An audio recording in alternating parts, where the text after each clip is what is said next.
Okay. Sorry the screen resolution on this is not great. You really can't see this. I knew better than to use a dark image as my first slide, but yeah, I did. This is the ruins of a space station. You can kind of see little bits and pieces there, cracked spaceship, space up behind it. And the reason for that is we're going to talk about building a universe in Perl. And I was actually going to give a talk about testing, but the organizer said, would you talk about Tau Station? You've been tweeting about it a lot. People are very interested in it. They want to know more about it. And then I found myself in the very awkward position of, I'm at a free and open source conference. How can I do a 40-minute talk about a commercial product without it sounding like an infomercial? That one's a little awkward. So I think I can actually pull it off. And by the time I'm done with this talk, you're actually going to see some things that you might want to bring back to your own code. So regarding questions, we only have 40 minutes. Quite often in FOSDEM, we run very short on time, unlike what you had just seen. So please hold your questions to the end, and I apologize for that. I know sometimes you want to interrupt because there's something you don't understand, but this time let us hold our questions till the end to make sure that we don't accidentally run over time here. So when I say the universe, what do I mean by this? So Tau Station is, you could say it's a text-based MMORPG. This is a little bit of a problem we found. When we say MMORPG, people tend to think game, which it is, but they also tend to think graphics. We've actually had one person ask, how can you be an RPG without graphics? And it's like, you never played D&D as a kid, did you? Or text-based. People say, a couple of junior programmers can whip that out in a month. No. So that's why we say a universe, because we're trying to do something, we're trying to reframe the idea so that people understand it is bigger than, something simple like a multiplayer Zord, or a MUD. So, So it runs on both browser and mobile. We do a lot of mobile first design. We don't just make it for the web browser and resize it down for the browser, or for the mobile. We try and make the mobile actually work properly. And we also use progressive enhancement rather than graceful degradation, because graceful degradation is, well, crap, because people forget about the degradation part. Progressive enhancement means that we can build an accessible application. So I don't know if any of you are familiar with this problem with some facial recognition software. It often doesn't recognize people of color. Why? Because a lot of people who are not of color have been building these applications, and they don't think about skin tones or how they might look in the background. And so you see some things on YouTube and other places. Look at this facial recognition app, which doesn't recognize my face. Now, if you wrote to the developer and reported this as a bug, and they said, well, actually, black people are a really small demographic, we don't care about them, there would be an uproar. If you write to them and say, blind people can't use your application, and they said, well, blind people are a small demographic, there would not be an uproar because nobody cares. We're writing a text-based game. We actually think this is important. We do understand accessibility can be sometimes challenging for some companies to do for their applications, but we are trying to make this as accessible as possible. You'll see some examples so that blind people can use it. Or if you use a sip and puff device for navigating a browser, or just have a clicker, all sorts of things like that. We're trying to make sure that anybody can play this game, regardless of who they are. It's also free to play. I don't know if you're familiar with the free-to-play genre of games, but for the politics of some of that, we don't have level caps. We don't have pay-to-win. It's premium accounts, microtransactions, but anyone can participate. We want it to be as open as possible for everyone. And the story, I'm just going to kind of be brief about this. Basically, far future, around the year 2600, about 600 years in the future, humanity had a post-scarcity society, had spread throughout the galaxy, and then the attack happened. Planetary defense systems turned on the planet, airlocks were being invented, ships' reactors went critical, databanks were being purged. Most of humanity, trillions, were dead in a matter of hours. And then it stopped. And no one knows why. It's an event called the catastrophe. 2 generations later, humanity is restricted to a sphere about 40 light years across. They don't know how to build new technology anymore. They've lost a lot of that knowledge, but the old technology was robust enough that they can repair a lot of it. So if you want to try and force it into a genre, you can kind of think Mad Max meets Firefly. The universe itself, it turns out within 20 light years of Earth, there are 117 stars that we know of. That's an interesting caveat, because it turns out it's trickier than one might think. We have over 500 space stations, over 8,000 stations. There's a lot of stuff. We're trying to build a universe here, not just a simple game where you just click and drool and whatever. The alpha We're hoping to have it around the summertime. It's obviously going to be much smaller in the alpha. It's going to be invite for people who sign up on our website. It's only going to have 14 stations in Sol and Alpha Centauri. It should have about 200 areas, maybe 100 missions available for the thing. Obviously, some of the features are not going to be available at that time. That's just getting us an idea of the initial feedback on what people think about it. But we also have art, which, once again, you can't see very well. Unfortunately, I should not pick dark pictures for this. But because we believe, even though it is a text-based game, we also want it to be a very pretty, professional game. So here's your character screen. This is not a mock-up. This is real from the game. You can see it looks fairly nice, fairly professional.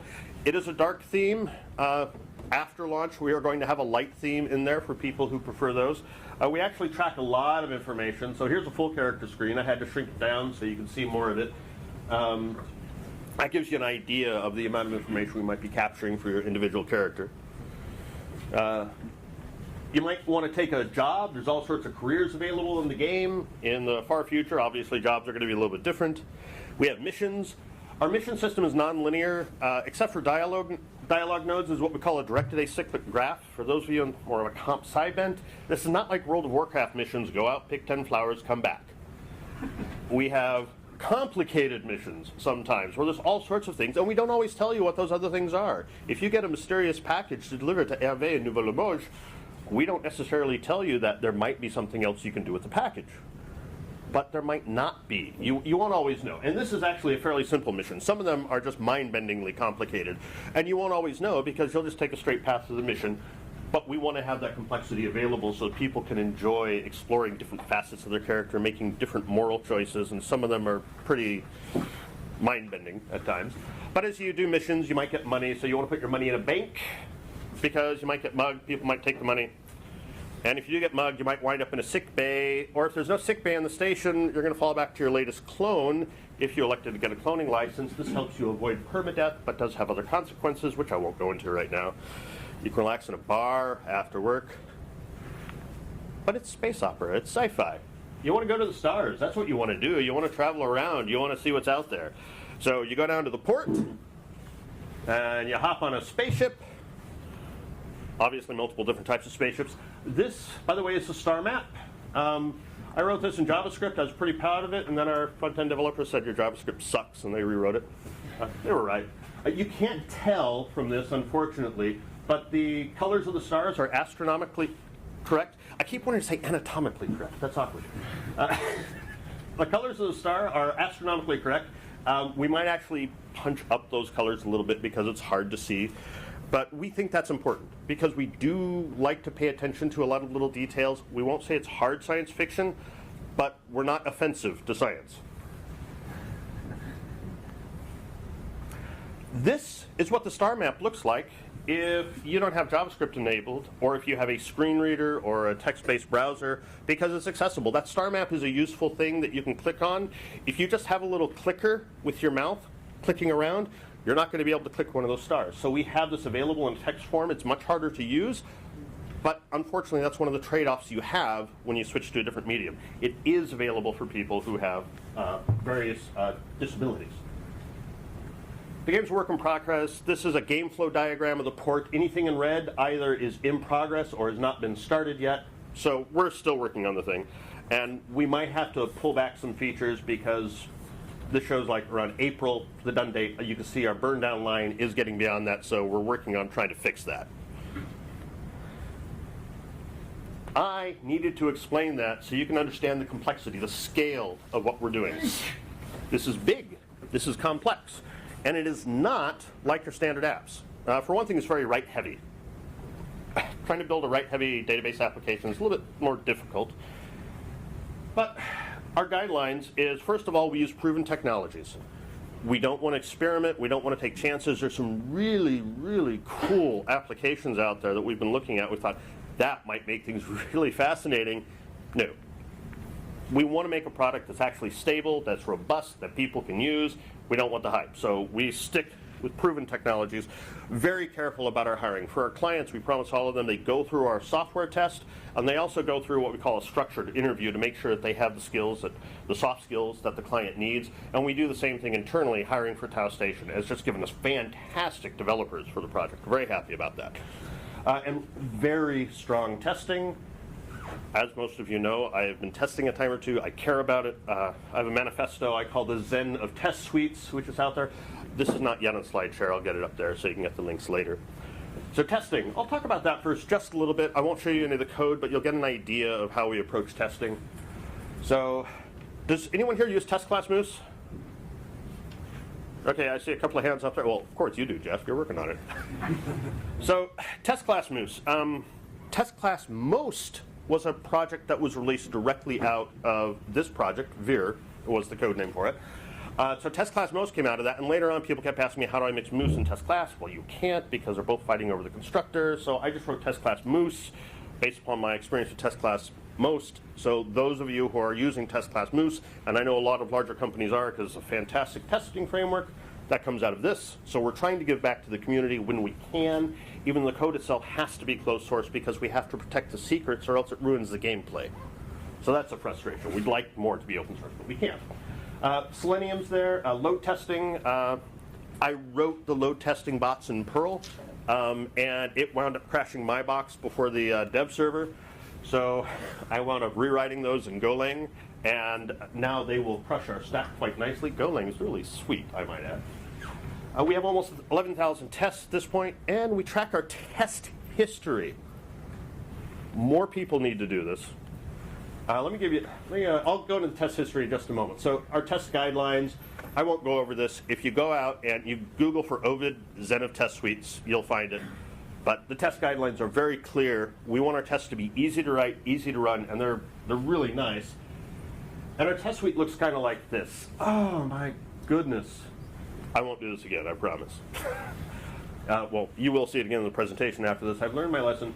So that says 1,776 tests. That's not true. Test class Moose is an XUnit framework. And in an XUnit framework, you have test methods with a bunch of assertions inside of them. And the test method is considered a single test. In the Perl world, we have a test method with a bunch of tests inside of it. So we have a test report which comes out, which shows we have about 9,037 tests. If you add it up, that's around 11,000 tests, basically. And the report also shows us our slowest test classes and our slowest test methods, so we can keep an eye on where our performance bottlenecks are in our test suite. And the entire test suite, on a fast Linux box, you can finish it in about 5 minutes. Most people, it's around 8 to 10 minutes. But 5 minutes, I think, is rather interesting for 11,000 tests, because I remember when I first started for the BBC, we had a test suite of comparable size, and it took an hour and 20 minutes to run. Most of the time when I go into clients and they say, well, our tests, we're not running them very often, our test suite's broken. If they've got a test suite anywhere close to the size, it's taking them around an hour. That's awful. So we're not doing that at all. We've from day one, I said, that ain't gonna happen, and it's not. But you might wonder what's failing in your test suite.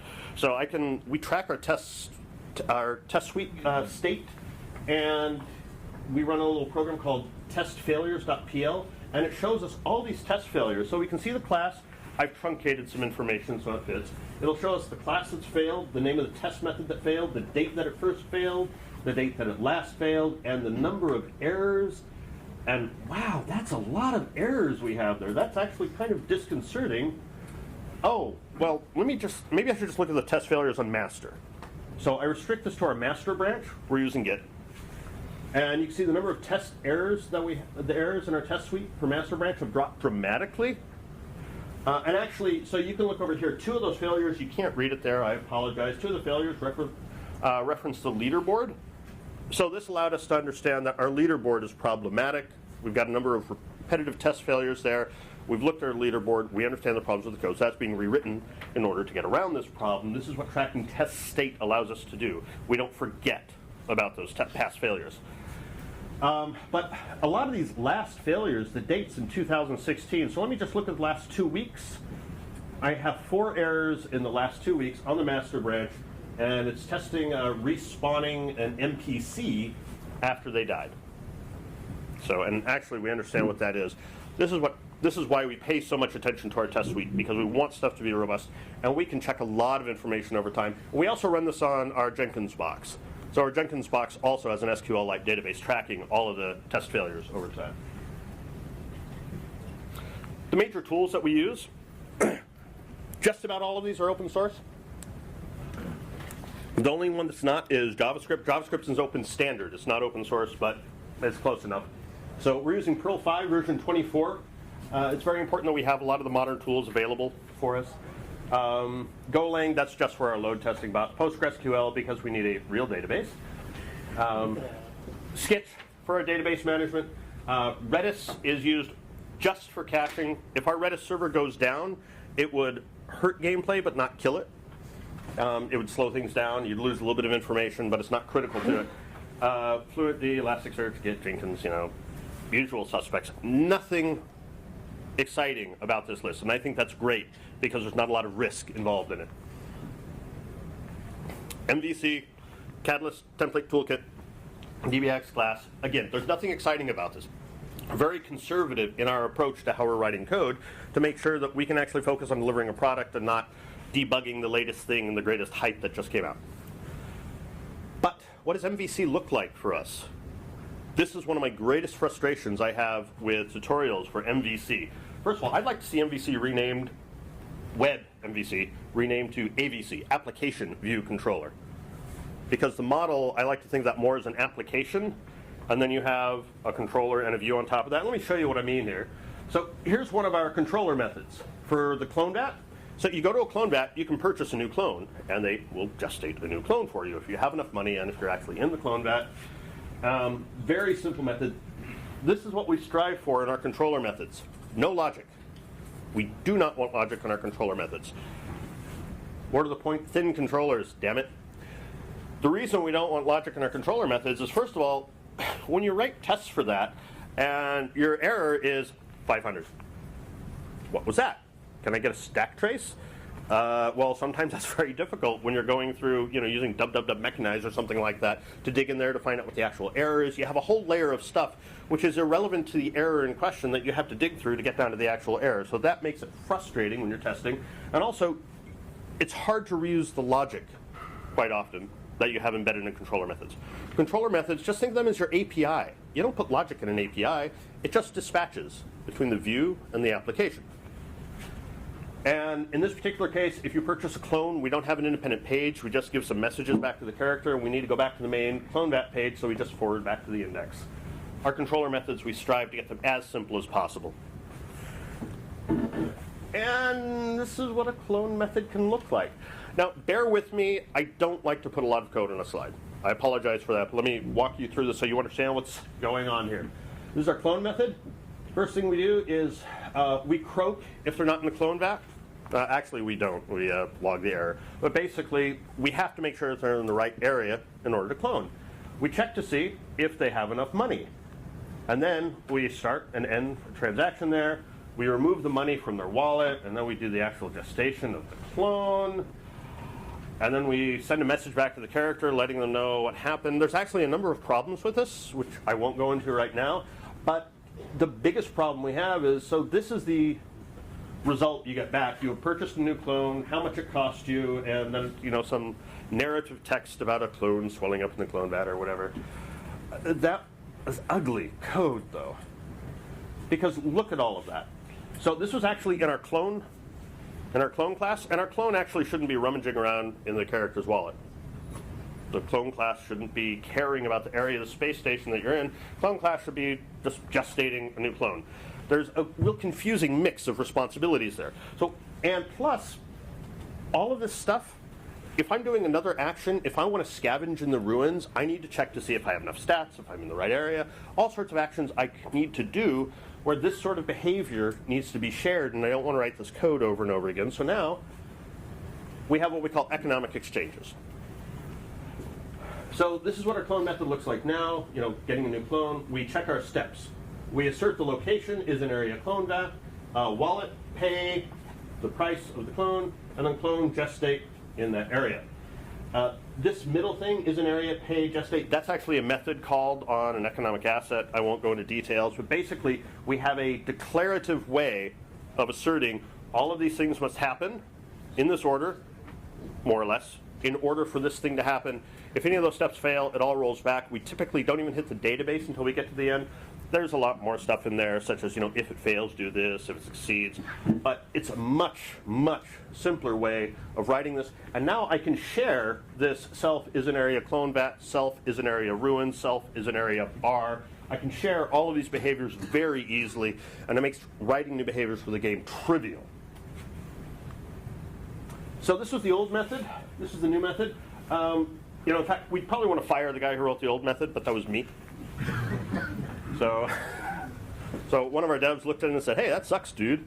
And he came up with this, and it's a much, much nicer, much easier way of controlling the system. And this is also a lot easier to read on the right-hand side. That brings us to our next thing, though. You might be familiar with the concept of God objects. If you're not, for newer developers in object-oriented programming, they often tend to fall into the trap of creating a God object, which is where you're putting in way too much behavior into a particular class. That makes that class much harder to maintain. It's a frustration, and classes should follow something we call the single responsibility principle. If you have an invoice class, that just represents your invoice and your date, and that represents an order, which might reference a customer, which might reference the order of items. These are all separate classes and stuff like that. Everything has one and only one raison d'etre, if you will, and there should only be one reason to change a class. That's what we say for the single responsibility principle. But we had problems with this. So character purchasing a clone, every time I write a method on the character class, I'm pushing more behavior into the character class. So what we had originally was something like this. We were gestating this on our clone class, trying to pull behavior out of the character class and redistribute it to someplace else that it would be. The problem was you might remember stuff like this, where we're checking if the character is in the right area, if the character can pay the right price. A clone class should just know how to gestate a new clone from a character. That's all it should know how to do. So we really shouldn't put all this behavior in the clone class, because who's responsible? This is an MMORPG. Your character drives all of the actions. Your character has a responsibility for all of this. And when we tried to avoid pushing everything into the character class, what we had was ugly stuff like this. So this follows a verb subject object syntax. Missions has missions for NPC character. No one could remember what that meant. No one. I wrote that. I couldn't remember what it meant. Every time I hit that, I would stumble across that. It was very frustrating.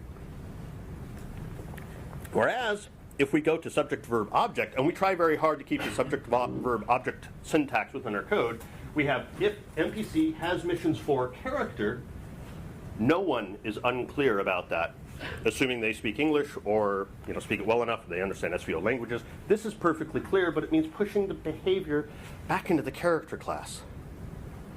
So this actually makes our code easier to read than this convoluted syntax. How do we deal with that? Well, I said we don't like to experiment.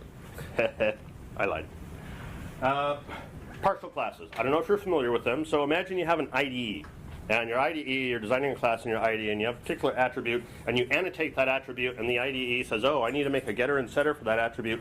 So behind the scenes, it writes out some extra code, which it then composes into your class at compile time. And this extra code is a partial class. It might do this for a variety of things. A lot of code generators or compilers will use this technique to generate code that you don't see when you write the code, but gets composed into your class at compile time. And it's not something that humans generally do, well, until now. What I decided to do was this. A partial class sounds an awful lot like a role, which only gets applied to one class. So we have our role class, and now for your partial class character clone, we can purchase a clone, we've got our latest clone, respawn, we have our decant time. All of these are available in the partial class. In our character class, we apply a set of partial classes. These are single-use roles, not designed to be used anywhere else. And so you can see, you open up your character class and you can see it does clone, inventory, missions, movement. There's actually a lot of other partial classes that we have because this game is extremely complex. So what we've done is we've taken the different responsibilities of the character and we have broken this down into partial classes. We've logically grouped them, and it turns out maintenance on this was trivial. It was really easy to do. Because we were using roles, this was giving us some of the benefits of static code that I won't go into right now, but it really simplified our code, and we were surprised. It was so much easier to maintain, and we're waiting for this to shoot us in the foot at some point, but it hasn't. So we're very pleased with that. Thank you. So let's move on to the next thing, though. Item design. This is the part where it really gets frustrating, because when you're building a business system, it's much easier to control the logical design of the things that you're building. So imagine you're trying to represent something closer to the real world, and you have armor, a combat suit. It acts as armor, but it also might fire back at the opponent for you, so it can act as a weapon. Or maybe you get hurt in combat, so it tries to patch you up, so it acts as a med kit.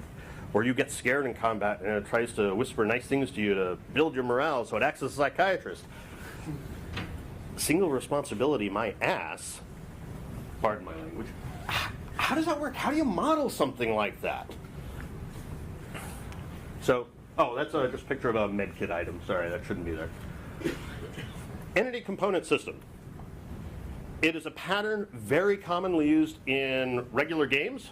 And basically, an entity is what we might think of as an object. Combat suit, handgun, medkit, etc. Components, different things it can do. It can act as a weapon, it can act as armor, it does movement. Entities have 0 or more components. So an entity might be as simple as having a name and a weight. Everything has a name and a weight. So that doesn't do anything else, but these are flavor items which are available in the game. Entities are data. They are not behavior. These aren't the way we typically think of objects. So how they actually work is in a typical game loop. While the game is running, we get our user input, we update the state, we draw it. What does update state look like? So maybe it's a game about animals running around in the forest. First, the animals tend to hide from danger to be safe. Once they make sure they're safe, they forage for food, then they move about, then they attack enemies. What does forage for food look like? For entity in entities, we iterate over our list of entities, and if is animal entity, search for food entity. Notice, entity, you're not calling a method on the entity. You inspect the data inside of the entity object to find out if it can behave like an animal, and then you call this method, or you call this function, passing it the entity as an argument. So the entities don't have behavior. They simply have state. But we're the web. We don't actually have a game loop. So iterating over all those entities can be extremely expensive in games if you have millions of entities, so they have all sorts of tricks for filtering stuff. We actually have something simpler because we don't have a game loop, so we just check the set of objects that we're interacting with at the time that you click on a thing, and complex behaviors become really simple. So let me give you a concrete example. So we don't do it this way anymore, but this is how we initially did it, and it's simpler to understand. So implementing ECS with a view, we select, the first thing is all the items, all the data that we need to select for a thing, which everything has, name, slug, weight, etc. We select our armor component, our mod component. A mod is like a bionic or genetic mod that you go to a sick bay and get installed inside your body. Weapon component, and then we do a left outer join on the tables containing that data. Why do we do a left outer join? Because if the data is not there, we get null results on def and Perl, and then we have predicate methods. We can see if it's armor to find out if the armor ID is defined. Is it a weapon? Is the weapon ID defined? And you might remember those economic steps we talked about earlier. Well, it doesn't have to just be the character as that first argument inside of a step. Here, we're going to install a mod in a sick bay. So location, we check that we're unconfined. You don't want to be in the brig or sick, confined to the sick bay. Then, bless you, then we check that we're in the area sick bay. We check that our wallet has enough money, and then inventory, the inventory object for this, we're going to install the mod, or attempt to do so. And the method, down here, we get to our predicate method if item is mod. And remember, we're just checking to see if the mod ID is defined out of the left outer join. That's how we can have rich, incredibly complex behavior on objects, very simply. It's not single responsibility. It does something a lot different from what we see from traditional object-oriented programming, but it works out really nicely. So when developers start on this project, most of them gush over it, most, not all, and they're really surprised. It's very, very clean and beautiful for production code. It's very easy to work on. I'm very happy about that.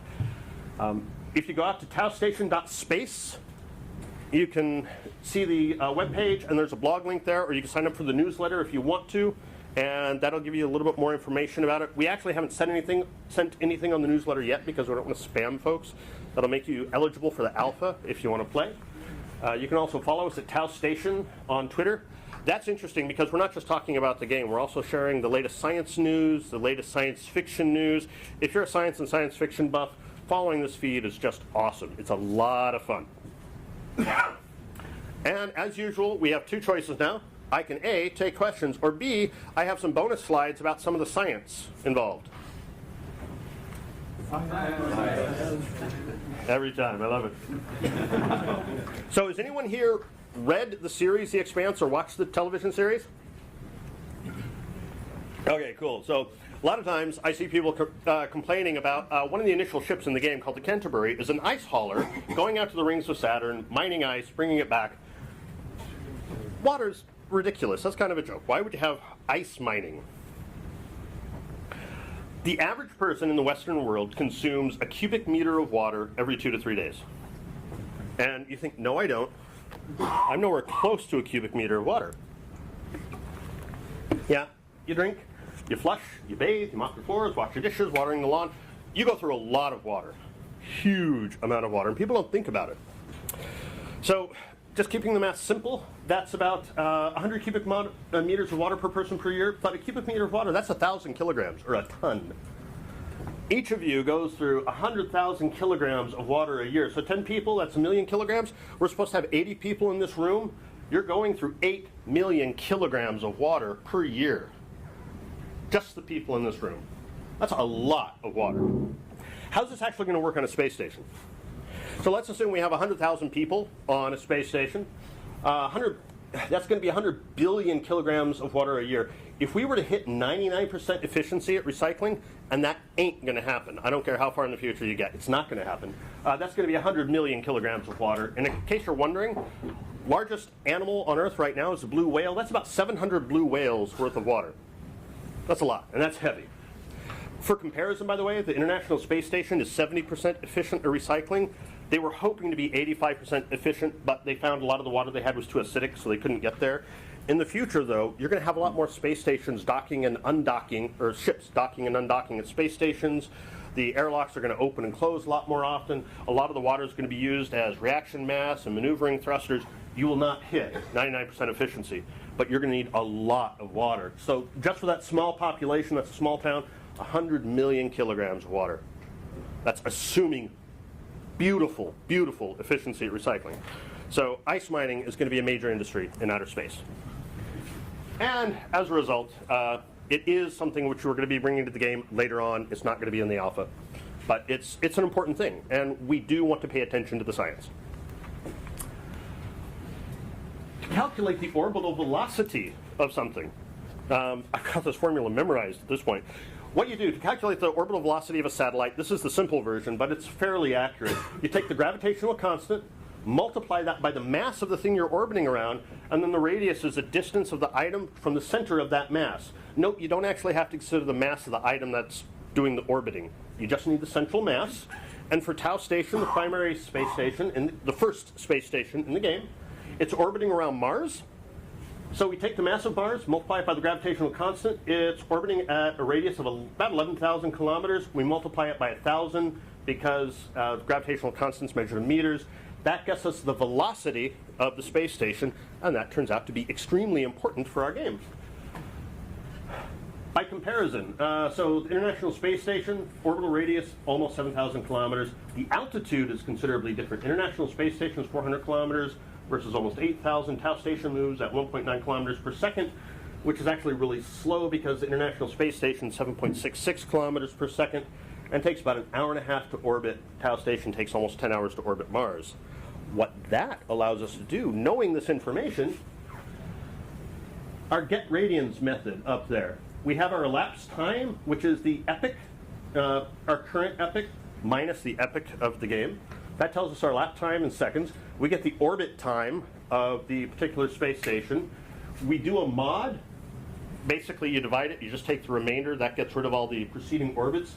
Do a mod to figure out how many seconds in the current orbit you are. And simple math gets you the radians. And then for your x and your y, you pass in whatever date time you need. You get the radians, and you just use simple trigonometry to determine the current position of a space station.